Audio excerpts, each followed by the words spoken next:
Hi, I'm Les from Comfortable Shoes Studio. This is another episode of Art Making. In this episode, I decided to take myself out for a art walk, and I loaded my backpack up with all of the art supplies and then some, plus multiple camera tripods and cameras. Ended up using one camera and two fountain pens and my pocket sketchbook, all of which fit into my pockets. My backpack ended up being a great place to lean my stuff to draw. And so I ended up using two fountain pens, both of them Jinhao fountain pens, outfitted with replacement Fude Jinhao nibs, which work pretty well. They are tuned a little bit. This pen, the silver pen, has a blue custom blended ink that I mixed myself. The other pen, the black pen, has black ink in it, and that is the Rohr and Klinger latte sketching ink, which is a waterproof ink. The ink in the silver pen is water soluble and can be lifted and moved around with a water brush for that really wonderful faux ink wash technique that I adore and have been using a lot lately, but not in this video. All right, so in this chat while I draw, I really want to talk about the algorithm and how difficult it has been um, to sort of reinvigorate this channel. I know that there are many of you who are watching this um, who have been here probably from the start.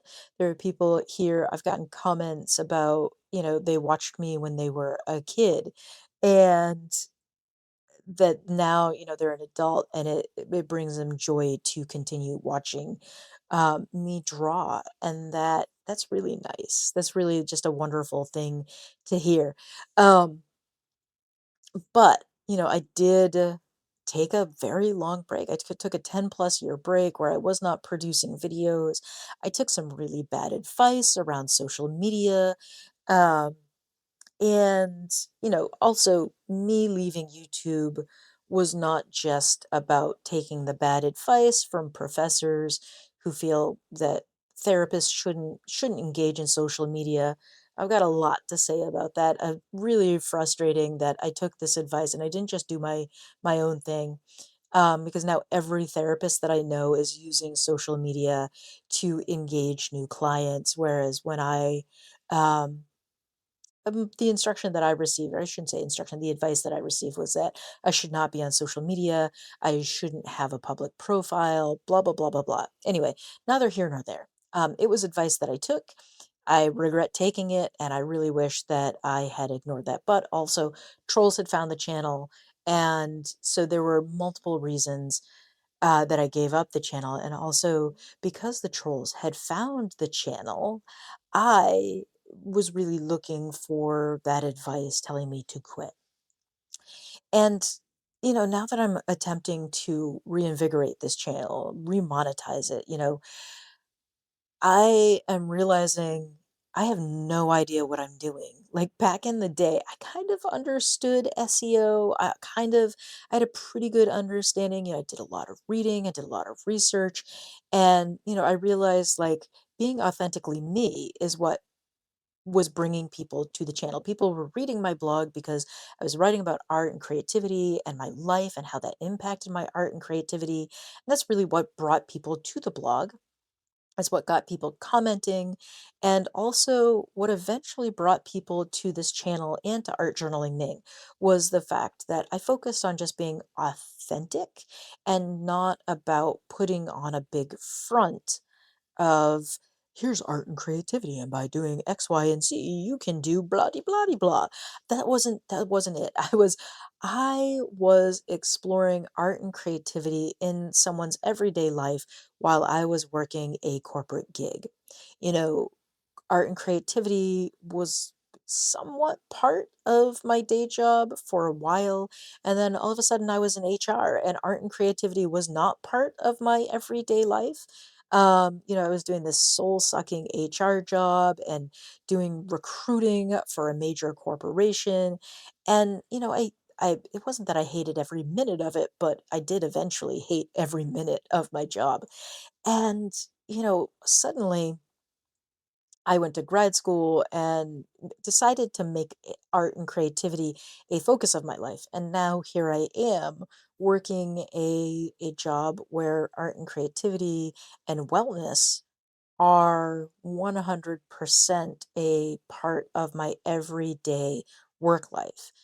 And some of the things that happen in a corporate place are still things that happen in a small um, nonprofit organization. And that is also not surprising because a lot of that stuff just happens to do with human nature.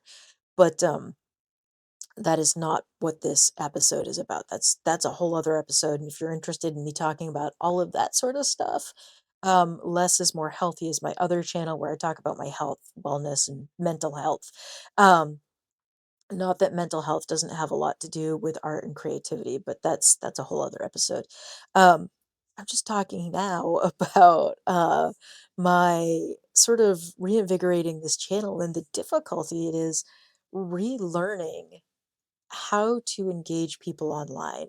And the tools that I used to use aren't the same. I Instagram used to be my favorite thing in terms of like social media. I would share my art and my creativity. And while I am comfortable with making videos, that's not my brain is not thinking Instagram, it's a video place. My brain still tells me Instagram is a place for still photos and sharing little nuggets of information in writing. So for me, I'm struggling to use Instagram. I still see it as just like a place to share. And one of the things, like as I've been like struggling with all of the social media stuff, and as I watch all of these videos trying to relearn how to do social media, relearn how to do YouTube, I've realized none of that is for me. I am just going to do what I do. I'm going to try and keep to a regular like upload schedule because I know the algorithm likes that. I'm going to attempt to make my videos the highest quality that I can. And that's all I can do. That is all I can focus on. Like if I start focusing on, making videos that are more engaging or doing this and doing that, then I'm not doing the thing that I ultimately am trying to document, and that's being authentically me. That is being authentic in my art journal, authentic in my urban sketching, authentic in my art making. And the more I try to engage in social media or I try to get more people to the channel and more people watching, the less authentic I am. Whereas, what I really want to do is like this video. I want to show videos of me sketching and talking over it and discussing all of these things about creativity that I think are important. And the reasons why creativity are important or is important. Creativity is important to me. Creativity is important to me because it's a connection with the world. It's a connection with you, the viewer. It's a connection with myself. And that connection is ultimately what really matters. And if people find the channel because it's engaging, well, good. But if people make connection with the videos because I'm authentically me, even better. That is really what I want to focus on. That's what I'm going to continue to focus on. Yeah, I want to have this regular upload schedule and I really want to do some more instructional videos and I want to do things on a regular schedule, but I'm also just deciding to not stress over it. If it happens, it happens. I have a great day job. Yeah, it's got some stress. Yeah, it's not perfect. No day job is going to be perfect unless I'm working for myself. And even then, I suspect I'll cause myself some stress. I'll cause myself some issues. My point being that, I'm with this channel, I'm going to continue to focus on art and creativity, talking about art and creativity and the impact that it has on my life. And maybe that will relate to you in your life. And certainly, my degree in art therapy may help in those explorations and discussions. We'll see. Anyway, hopefully I continue to be authentic and you feel like these videos are authentic. And I'd love to hear how you keep authenticity in your life in the comments section. Thank you for being here. I really appreciate your support. Thumbs up, likes, and hit that subscribe button. Thanks and bye.